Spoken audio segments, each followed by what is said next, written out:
Assalamualaikum warahmatullahi wabarakatuh. Sesi nilai dari dengan NIM 6670 220009. Di sini saya akan menjelaskan critical review dari 50 jurnal yang sudah saya lakukan terkait dengan aksesibilitas pemilu bagi penyandang disabilitas. Salah satu tantangan utama dalam demokrasi yaitu memastikan inklusivitas khususnya bagi kelompok rentan seperti penyandang disabilitas. Nah, namun ironisnya dalam berbagai pemilihan umum, disabilitas ini seringkali dijadikan sebagai vote getter, yang dimana tidak mendapatkan hak politik yang setara. Nah, seperti yang dikutip dalam The Conversation, kelompok rentan ini seringkali dimobilisasi untuk kepentingan elektoral. Nah, namun aksesibilitas mereka itu seringkali diabaikan. Nah, dimana fenomena ini tuh menggambarkan adanya paradoks dalam sistem demokrasi yang terjadi di Indonesia. Nah, hal ini tuh bisa dilihat dari dua sisi. Yang pertama itu bahwa adanya tujuan untuk meningkatkan partisipasi politik kelompok disabilitas, namun di sisi lain juga minimnya sarana dan prasarana, terus juga kurangnya pendampingan dan juga representasi politik dari kelompok ini tuh masih terbatas. Nah, berdasarkan fenomena tersebut menunjukkan bahwasannya inklusi politik itu tidak hanya sebatas pada angka partisipasi, namun juga terkait dengan kualitas dan kebudayaan dari para pemilih tersebut. Nah, selain itu juga fenomena itu menggambarkan bahwasannya eksploitasi politik itu tidak hanya dialami oleh penyandang disabilitas, namun juga dialami oleh kelompok marginal lainnya. Nah, selain itu juga di konteks negara yang berkembang, retorika inklusivitas ini tuh sering digunakan sebagai alat legitimasi politik, yang dimana tanpa didasari dengan kebijakan yang substansial. Nah, selain itu juga partisipasi kelompok rentan ini tuh cenderung dimanfaatkan untuk pencitraan gitu, untuk menunjukkan demokrasi yang inklusif. Namun pada realitanya secara struktural itu sistem politik ini tuh masih menghambat keterlibatan mereka secara setara. Nah, jika praktik-praktik ini tuh masih terus terjadi tanpa adanya intervensi kebijakan yang cukup serius, maka struktur politik yang bersifat eksploitatif itu akan terus mengakar dan terus berkembang di negara ini. Nah, demokrasi yang pada hakikatnya bisa menjamin hak-hak bagi para warga negaranya itu justru menjadi alat langgeng kekuasaan yang timpang. Nah, maka dari itu dibutuhkan adanya upaya pendekatan kebijakan yang tidak hanya fokus pada peningkatan angka partisipasi pemilih, namun juga fokus pada penguatan kapasitas politik melalui regulasi yang ketat, terus juga edukasi, kemudian representasi politik yang lebih luas lagi, baik di ranah legislatif maupun eksekutif, yang dimana tanpa adanya upaya-upaya ini tuh demokrasi yang inklusif itu akan terus menerus menjadi slogan semata gitu. Disable in election ini merujuk kepada upaya yang dilakukan untuk memahami dan juga menghadapi berbagai hambatan struktural dan juga hambatan sosial menjadi penghalang bagi penyandang disabilitas. Nah, berdasarkan dari sudut pandang medis, disabilitas ini tuh dipandang sebagai kekurangan atau cacat individu yang harus ditangani melalui intervensi medis atau rehabilitasi. Nah, sementara itu, menurut sudut pandang sosial, disabilitas ini tuh merujuk kepada kendala utama yang dihadapi oleh penyandang disabilitas yang biasanya tuh berasal dari lingkungan fisik, kemudian dari sistem sosial dan juga kebijakan yang tidak inklusif. Nah, berdasarkan itu, disable in action itu adalah isu ketidakmampuan sistem dalam menyediakan akses yang setara. Contohnya tuh kayak minimnya infrastruktur. Dalam penelitian sebelumnya terkait dengan aksesibilitas pemilih disabilitas ini tuh sebagian besar berfokus pada aspek normatif, yang dimana dari segi kebijakannya itu. Nah, tapi tanpa menjelaskan bagaimana kebijakannya itu dilaksanakan di lapangan. Nah, selain itu juga penelitian sebelumnya itu cenderung fokus terhadap generalisasi antara pengalaman penyandang disabilitas tanpa adanya perbedaan gitu antara disabilitas yang satu dengan disabilitas yang lain. Nah, seperti yang kita ketahui, disabilitas sendiri itu kan beraneka ragam gitu, ada tunanetra, tunarungu, tunadaksa dan lain sebagainya. Namun dari penelitian sebelumnya itu cenderung menjelaskan secara umum, bukan menjelaskan salah satu dari jenis disabilitas tersebut, sehingga hal itu menjadi penting gitu untuk menyelidiki kebutuhan yang spesifik daripada disabilitas tersebut. Secara empiris, aksesibilitas pemilu penyandang disabilitas yang terjadi di Jayapura itu diikuti oleh berbagai jenis disabilitas, yaitu mulai dari tunadaksa, autis, tunarungu, tunanetra, dan lain sebagainya. Nah, aksesibilitas non-fisik itu sudah diberikan oleh Komisi Pemilihan Umum di Jayapura, seperti adanya sosialisasi terkait dengan pemilu. Nah, tapi pada saat pemilihan berlangsung itu hanya terdapat beberapa pendamping, dikarenakan memang adanya keterbatasan dari sumber daya yang bisa melakukan komunikasi dengan penyandang disabilitas itu sendiri. Nah, sebagian besar TPS itu sudah mendapatkan bimbingan untuk membantu pemilih disabilitas, namun hanya beberapa dari mereka yang merasa percaya diri untuk melakukan hal tersebut. Nah, selain itu juga kebijakan terkait dengan memprioritaskan pemilih disabilitas itu sudah diterapkan di 41% lokasi. Nah, namun belum sepenuhnya hal ini tuh bisa diimplementasikan secara maksimal. Nah, pemilih disabilitas juga tidak dapat menggunakan mekanisme aksesibilitas yang tersedia tanpa adanya bantuan sosial entah dari petugas atau dari panitia pemilu tersebut. Nah, selain itu tidak adanya regulasi terkait dengan tugas dari panitia pemilu sendiri itu untuk memastikan bahwasannya penyandang disabilitas ini bisa mengerti dan juga memahami proses pemilu sebelum hari pemilihan itu tiba. Nah, Hal ini tentunya yang terjadi di Jayapura secara empiris. Nah, sementara itu yang terjadi di Kabupaten Gorontalo, partisipasi politik dari pemilih disabilitas ini itu bisa dikatakan rendah. Nah, mengapa demikian? Karena yang terjadi di lapangan itu berdasarkan dari jumlah data pemilih tetapnya itu ada 698 orang sebagai pemilih. Namun hanya sebanyak 417 yang menggunakan hak pilihnya. Hal ini bisa dikatakan adanya ketidakikutsertaan dari secara keseluruhan pemilih disabilitas yang memang terdaftar sebagai pemilih. Nah, hal ini juga termasuk dalam kategori yang rendah. Dari KPU-nya sendiri itu sudah melaksanakan pemenuhan kebijakan bagi pemilih disabilitas itu dengan adanya sosialisasi kepada mereka. Namun sosialisasi ini juga dapat dikatakan belum maksimal. Belum maksimalnya sosialisasi yang diselenggarakan oleh KPU kepada penyandang disabilitas itu dikarenakan memang dari 19 kecamatan yang ada itu hanya 12 kecamatan yang tingkat partisipasinya itu di atas 50%. Nah, sementara 7 kecamatan lainnya itu tingkat partisipasinya masih di bawah 50%, yang dimana hal itu menjadi berdampak gitu kepada sosialisasi itu sendiri, yaitu belum meratanya sosialisasi yang dilakukan oleh Komisi Pemilihan Umum, sehingga ini berdampak pada rendahnya tingkat partisipasi pemilih disabilitas pada tahun 2019 yang terjadi di Kabupaten Gorontalo. Sementara itu, secara empiris yang terjadi di Kota Payakumbuh itu menunjukkan bahwa adanya tingkat partisipasi yang rendah. Nah, mengapa? Karena hal itu terjadi karena adanya dua faktor, yaitu faktor eksternal dan juga faktor internal. Nah, dari faktor eksternal, dari faktor internal itu sendiri terkait dengan bagaimana kondisi dari disabilitasnya dalam memahami kecelakaan yang terjadi di Kota Payakumbuh.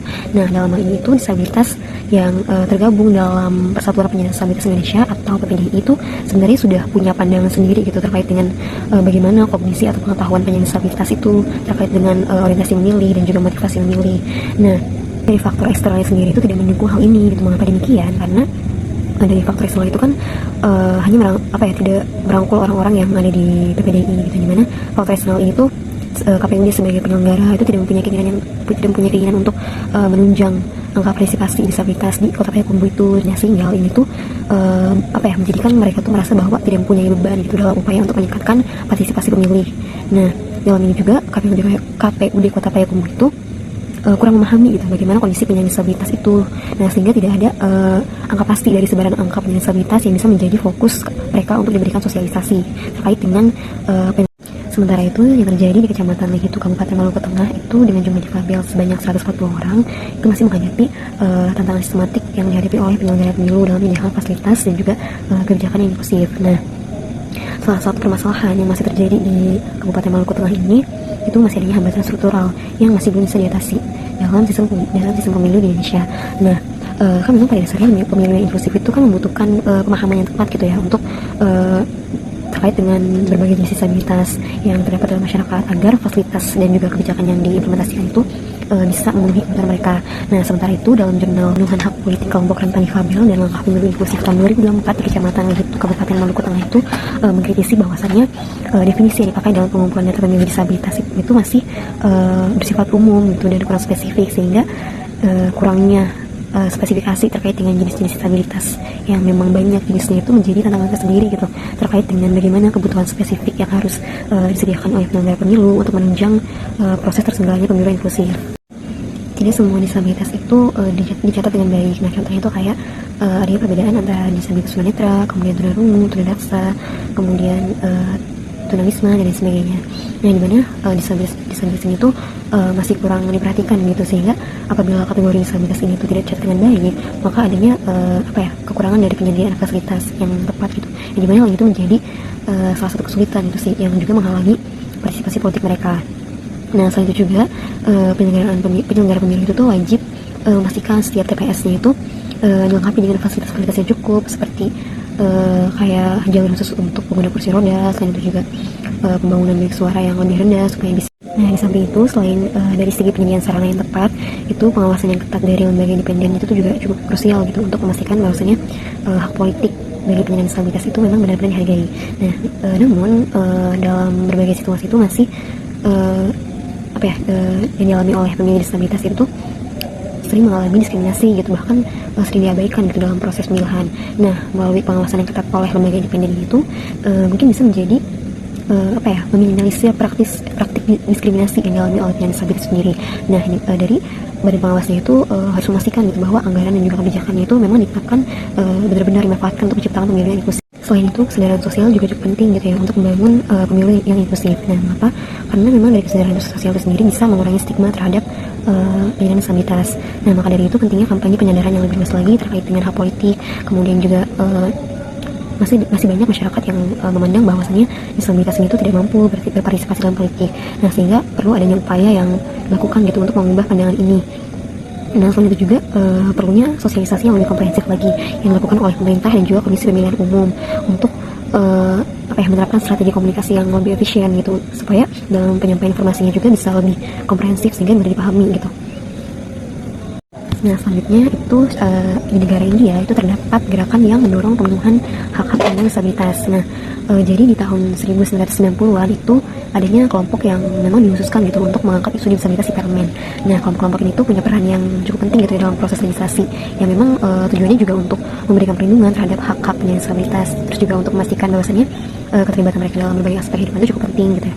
Nah, kemudian dari hasil dari upaya yang dilakukan oleh kelompok ini tuh bisa menciptakan beberapa regulasi yang memang bisa menjadi landasan yang untuk melindungi hak-hak disabilitas yang ada di India. Adapun regulasi yang berhasil dibentuk oleh kelompok-kelompok yang mengangkat isu disabilitas di parlemen itu ada regulasi Rehabilitation Council of India H pada tahun 1992. Nah, di mana regulasi ini tuh berfokus pada pelatihan profesional di bidang rehabilitasi. Nah, selain itu juga di tahun 1995 itu disahkan regulasi Persons with Disabilities Equal Opportunities Protection of Rights and Full Participation Age, yang di mana regulasi ini tuh menjamin kesempatan yang setara bagi para penyandang disabilitas. Nah, selain itu juga di tahun 1999 pemerintah negara India itu secara resmi mengesahkan regulasi National Trust for Welfare of Persons with Autism, Cerebral Palsy, and Mental Retardation and Multiple Disability Age. Nah, regulasi ini tuh menjamin kesempatan yang setara bagi para penyandang disabilitas. Nah, kemudian selanjutnya di tahun 1999 itu pemerintah negara India secara resmi mengesahkan regulasi National Trust for Welfare of Persons with Autism, Cerebral Palsy, and Mental Retardation and Multiple Disabilities Age. Nah, regulasi-regulasi ini tuh memang secara khusus dibuat untuk melindungi dan juga mendukung penyandang disabilitas. Kemudian yang terjadi di negara Brazil itu ada yang namanya pengimplementasian sistem e-voting, yang dimana sistem e-voting itu dianggap sebagai sebuah pencapaian yang besar gitu ya dalam proses demokrasi digital dengan jaminan 100% bebas penipuan.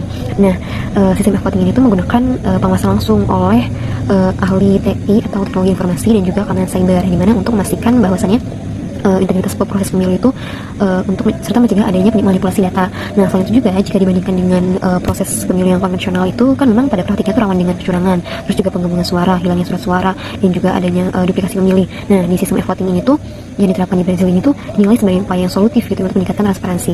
Namun, meskipun sistem e-voting yang diterapkan di Brazil ini dinilai bisa meningkatkan transparansi dan juga akuntabilitas, di sisi lain itu adanya tantangan gitu dalam penerapan itu sendiri. Ya, memang ini tuh melibatkan kesediaan dari infrastruktur digital sendiri. Terus juga adanya tingkat literasi teknologi pemilih dan juga adanya resiko dari serangan cyber.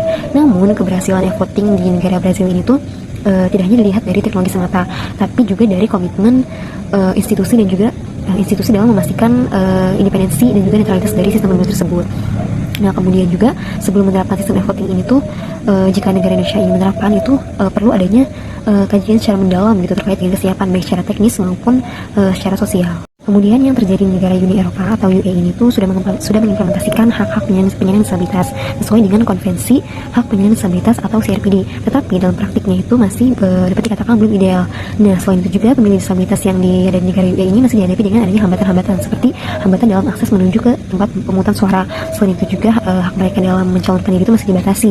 Nah, namun ada hal yang menarik dari negara UE ini yaitu dikenal sebagai negara pelopor hak asasi manusia, yang dimana hal itu menjadi perhatian khusus apakah negara UE ini tuh mampu menerapkan prinsip inklusivitas dalam pemilu, karena di beberapa negara UE itu masih adanya hambatan gitu ya, seperti adanya tidak diperbolehkan untuk mencalonkan diri bagi para penyandang disabilitas gitu. Nah, sementara itu yang terjadi di negara Denmark itu penyandang disabilitas tidak memberikan hak suaranya secara pribadi dalam pemilu di negara bagian, karena sistem pemungutan suara yang memberikan privasi kepada mereka itu adalah melalui telepon, yang dimana diterapkan di Australia di tahun 2007. Nah, namun saat ini mereka itu hanya mengandalkan bantuan dari petugas pemerintah atau dari penyelenggara pemilu sendiri, yang dimana hal ini kan bisa mengancam hak mereka gitu ya untuk memberikan suara secara rahasia. Nah, kemudian sebagian besar negara yang ada di Afrika itu sudah meratifikasi konvensi internasional, di mana hal itu menjamin hak politik bagi para penyandang disabilitas. Tapi dalam penerapannya itu bisa dikatakan bervariasi gitu ya, karena masih adanya hambatan yang ditemukan dalam jurnal penelitian itu, yaitu adanya kurangnya pendidikan dan juga sumber daya finansial bagi para penyandang disabilitas sendiri. Selain itu juga masih adanya stigma sosial yang terus serta menjadi penghambat dalam partisipasi politik mereka. Nah, selain itu juga infrastruktur atau sarana dan prasarana yang tidak ramah disabilitas ini juga tuh menjadi hambatan yang tersendiri gitu yang dialami oleh disabilitas. Nah, untuk meningkatkan inklusivitas itu di beberapa negara itu sedang melakukan intervensi gitu, tapi memang dalam efektivitasnya itu masih belum dapat dievaluasi. Kemudian yang terjadi di Kanada itu ada yang namanya piagam hak dan kebebasan, yang dimana dalamnya itu memuat jaminan hak memilih bagi semua warga negara tanpa adanya terkecuali. Nah, salah satunya itu ada provinsi yang ada di Kanada, yaitu provinsi Ontario, yang mana provinsi Ontario itu merupakan salah satu provinsi yang sudah menerapkan kebijakan pemilu inklusif. Tapi dalam hal ini itu tidak menjadi landasan bahwa penyandang disabilitas yang ada di provinsi Ontario itu menerima dukungan atau support yang cukup gitu ya untuk memahami dan terlibat dalam proses pemilu. Nah, tapi di negara itu sudah terdapat ketentuan-ketentuan terkait dengan aksesibilitas, seperti adanya bantuan dalam pengisian surat suara, tapi lagi-lagi dalam praktiknya itu tidak cukup gitu ya untuk mengakomodasi kebutuhan para penyandang disabilitas sendiri. Berdasarkan dari jurnal-jurnal penelitian yang sudah dijelaskan tadi, dapat disimpulkan bahwa meskipun regulasi ini tuh telah mengakui hak-hak politik mereka, tapi dalam implementasinya itu masih dihadapi dengan adanya tantangan. Nah, tantangannya itu kayak kurangnya fasilitas yang ramah bagi tunanetra di TPS, terus juga terbatasnya ketersediaan surat-surat braille, terus juga kurangnya mekanisme pendampingan yang menjamin independensi pemilih tunanetra. Nah, gimana kendala ini itu menjadi penyebab gitu ya mengapa banyak disabilitas yang mengalami kesulitan gitu untuk menggunakan hak pilih mereka secara mandiri dan juga rahasia. Mungkin sekian penjelasan dari saya, kurang lebihnya mohon maaf. Wassalamualaikum warahmatullahi wabarakatuh.